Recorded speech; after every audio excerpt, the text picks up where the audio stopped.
دا کور نه دی دا داسې درون شانتې دی مطلب پیریان دي ورکې کله چې موږ په پښتو کې ووایو چې دا کور داسې درون شانتې دی نو د دې مطلب همدغه دی چې دی کې پیریان دي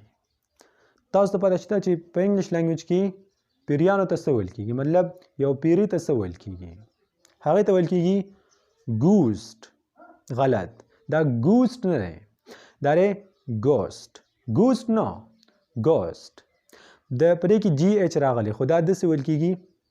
ګوسټ او د ګوسټ مطلب دی پیری ته بالکل داسې ښکارې لکه پیری You are looking like a ghost. You are looking like a ghost. مطلب یې څه دی مطلب یې دا دی چې ته بالکل داسې ښکارې لکه پیری او دا یو سنټنس خو زموږ نه هېر شوی و چې دا کور داسې دروند شانته دی نو د دې لپاره استعمالیږي haunted haunted HAUNTED haunted صحیح مطلب دی فار ایگزامپل که په سنټنس کې موږ استعمال کړو This house is haunted دغه کور دروند شانته دی مطلب پیریان دي ورکې This house is haunted. Dear friends, if your mission and intention is just to achieve your goal of becoming a fluent plus confident English speaker, I mean, if you really want, if you admire the most to speak the English language fast, fluent and clear, without any kind of hesitation, without transition here in your mind, and even without cramming, then I would highly recommend you. I would strongly emphasize that you must join the UL English on YouTube so that we will be able to extend a helping hand toward you in reaching your destination. And this is our motto. That's why we say it all the time. خو اوس راځئ چې زموږ نن دغه ویډیو سٹارټ کړو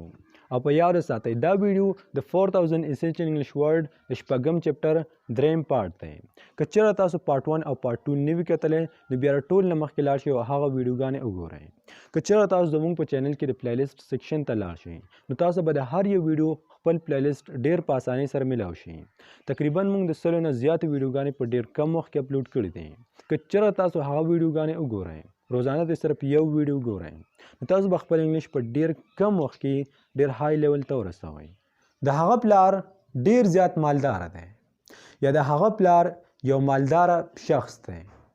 His father is an affluent individual. His father د هغه پلار is an دی یو affluent مالدار individual شخص یا person سړی د هغه پلار یو مالدار سړی دی یا یو مالدار شخص دی individual ویل کېږي یو شخص ته یو انسان ته مطلب person individual د دواړو یو مطلب دی او affluent ویل کېږي ډېر زیات مالدار ته His father is an affluent individual د هغه پلار ډېر مالدار سړی دی ډېر مالدار انسان دی یا ډېر مالدار شخص دی آیا ستاسو د فالتو ځناورو سره لګي مطلب ستاسو د فالتو ځناور خوښ وي او که نه د فالتو ځناورو نه مطلب دی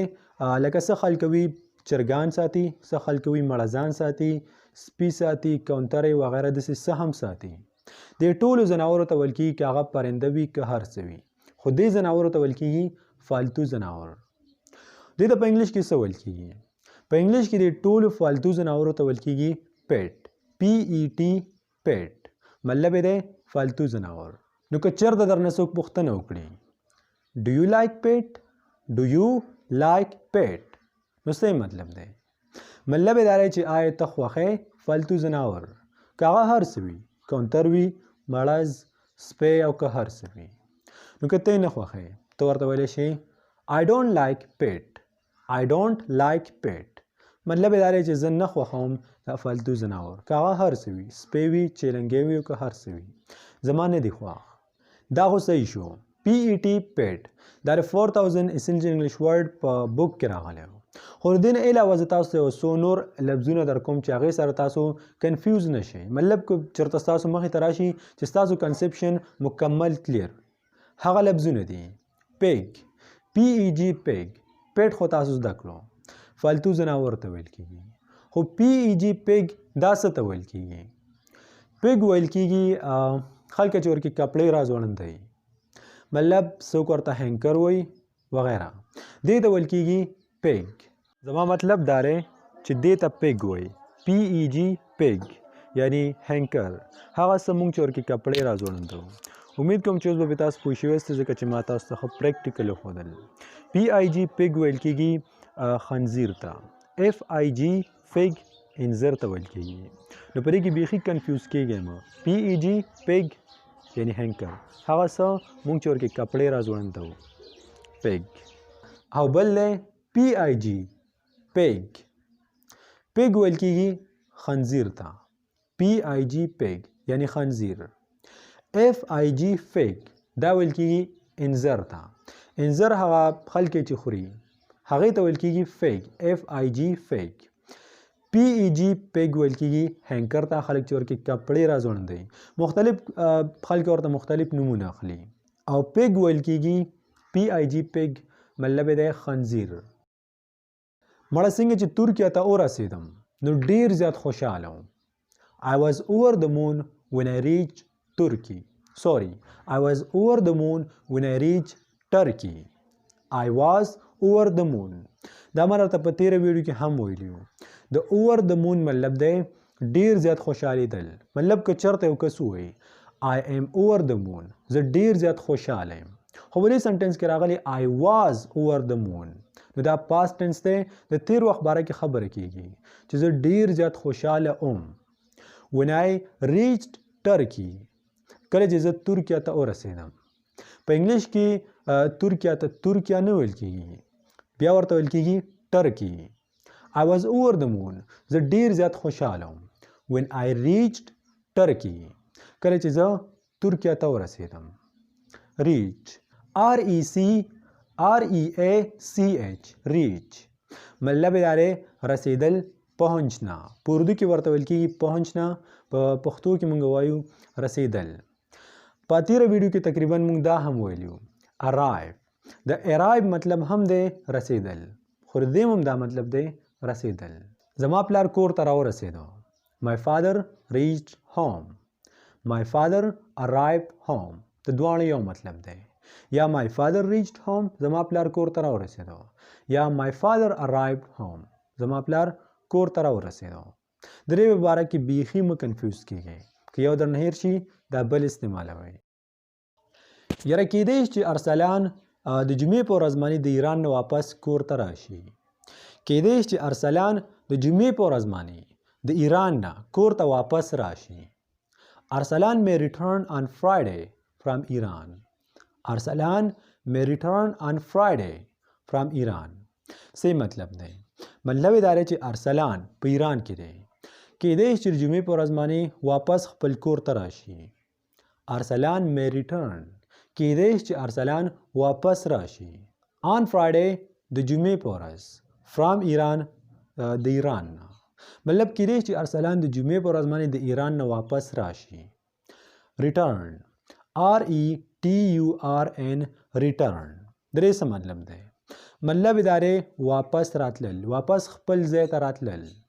ارسلان may return کېدی چې ارسلان راشي واپس راشي زه ډېر زیات خوشحاله وم کله چې زه د UK نه واپس خپل کور ته راتلم I was over the moon when I was returning from UK I was over the moon دا درته ما بار بار وویل که چېرته یو کس ووایي I was over the moon مطلب یې دی زه ډېر زیات خوشحاله وم I am over the moon زه ډېر زیات خوشحاله یم when I was returning from UK کله چې زه د UK نه واپس راتلم مطلب کله چې زه واپس راتلم په دغه ټیم کې زه ډېر زیات خوشحاله وم returning واپس راتلل زه امید کوم بلکې زما پوره یقین ده چې انشاءالله نن به هم تاسو د ویډیو نه ډېر څه زده کړي وي ډېر الفاظ ډېرې جملې به هم ترې زده کړي وي اوس چې تاسو کوم الفاظ وکتل کومې جملې هم زده کړلې دا ټول هغه الفاظ او جملې دي د کومو چې تاسو بار بار وایئ چې داسې جملې او الفاظ اپلوډ کوئ د هغې باره کې خبره کوئ چې هغه زموږ په روزمره کنورسیشن کې په روزمره خبرو کې استعمالیږي نو اوس چې تاسو څه هم زده کړه دا ټول هغه سري چې موږ یې روزانه وایو او د دې د یادولو یو واحد طریقه ده چې تاسو د پښتو په ځای باندې همدغه الفاظ دغه جملې زده کړئ ان شاء الله تاسو به ډیر څه زده کړي وي ډیر به نور هم څه زده کړئ خو که چېرته تاسو پریکټس جاري وساتئ نو د الفاظو جملې به ستاسو نه بیخي هېرې نه شي ټول عمر به درته یاد وي خو د هغې لپاره practice make perfect. Practice is very important. You have to talk in English. اکثر له خلک زه ګورم په دا زموږ کوم ګروپ چې دی په هغې کې یا ټیکسټ میسج پرېږدي یا وایس میسج پرېږدي خو په پښتو کې که چېرته تاسو غواړئ زه درته دا بار بار وایم چې انګلیش زده کړئ نو بیا دا پښتو بیخي پرېږدئ که هغه په ګروپ کې وي درونو او خویندو د کور کې د چا مخې ته وي کوشش کوئ چې انګلیش کې خبرې کوئ هغوی په انګلیش باندې نه پوهېږي خو ته خپل کوشش کوه په انګلیش کې خبرې کوه ته ځان ډاډه کړه خپل سپیکینګ پاور چې کوم دی دا امپروو کړه سپیکینګ ویل اونلی امپروو یور سپیکینګ که چېرته غواړې چې انګلیش وایې نو بیا انګلیش ویل شروع کړه که ته لیکل کوې نو دا به ستا صرف رایټینګ امپروو کړي که ته اورېدل کوې په انګلیش کې دا به ستا صرف لیسنینګ کمپریهنشن امپروو کړي سپیکینګ مطلب په انګلیش کې خبرې کول دا به ستا سپیکینګ پاور امپروو کړي نو کوشش کوه چې په انګلیش کې زیاتره خبرې وکړئ او هر ټایم خبرې وکړئ که درته درځي او که نه که مات ګډ وی که لږ ډېر درځي یا بیخي نه درځي try your best to speak in English